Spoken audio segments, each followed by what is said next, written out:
Hello mga kakusina, welcome back sa channel. Ngayon gagawa tayo ng paksiw na bangos. So, mayroon tayong bangos ngayon, dalawa, at yan ang mga ingredients natin, bawang, sibuyas. Mayroon tayong kamatis, luya, okra, sili. Ang sili natin madami-dami ah. Yung talong, magic sarap, pamienta, suka, at saka yung asin. So tara, hugasan na natin yung ating bangos.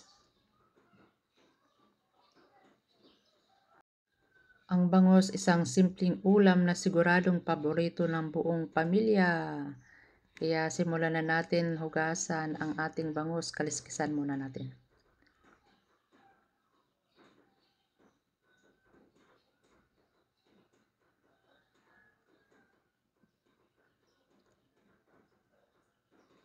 Hindi pa ako masyadong expert sa paglinis ng bangus ah.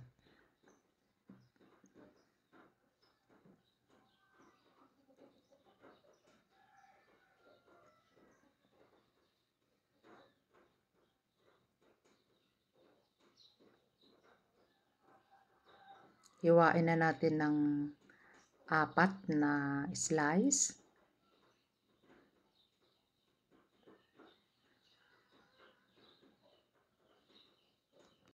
Napurol pa yung gunting ko dyan. So, ayan, i-slice natin. Pagkatapos i-slice natin, hugasan na natin ng 2 or 3 beses. Para mawala yung kanyang langsa.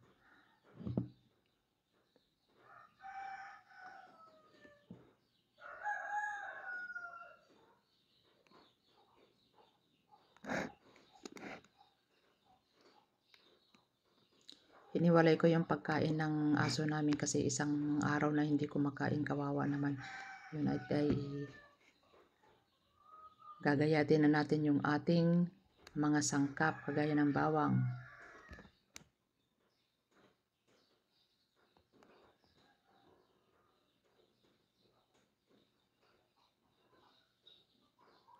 Luya, pahaba lang pag-slice.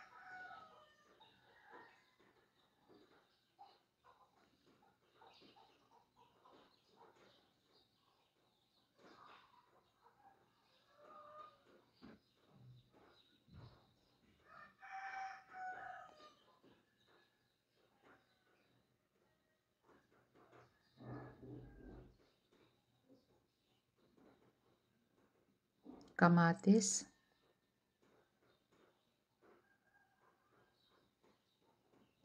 So, ayun, tapos na natin i-slice. So, isasalang naman natin yung ating paksiw.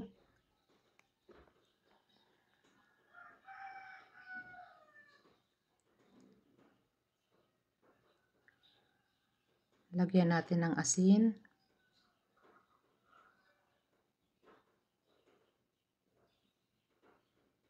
Magic sarap. Takpan. Takpan natin. Hayaan muna natin ng 30 minutes. Mahina lang ang apoy para hindi siya masunog.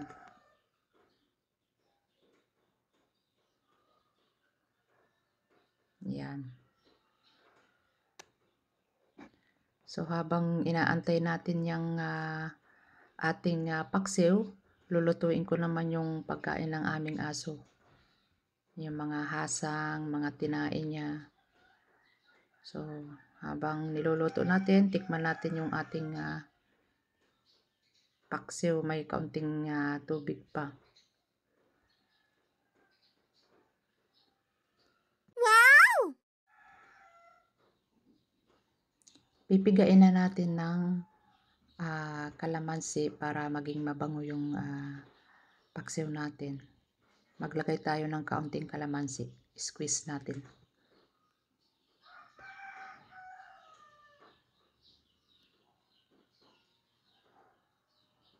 So, ayan. Mapapadami talaga ako ng kain dito sa aking bangos. Paborito ko naman yung bangus na paksiw. Nilalagyan ng mga gulay-gulay. Ito pa naman sa probinsya ay maraming mga gulay dito. Pwede kang manghingi sa mga kapitbahay, pero yan ay puro tanim ko yan. Naggagarden din ako. Kaya libre ang gulay namin.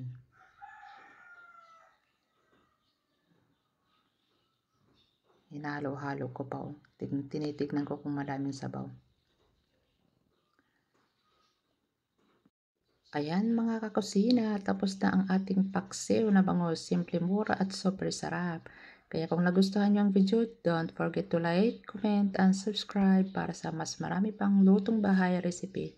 Kita-kits sa next video. Yan. Masarap kumain ng nakakamay.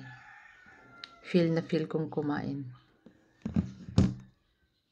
O, di ba? Solong-solo kong kumain ngayon.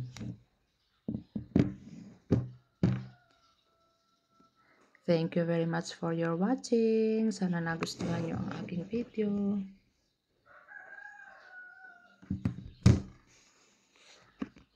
And bye-bye sa inyo.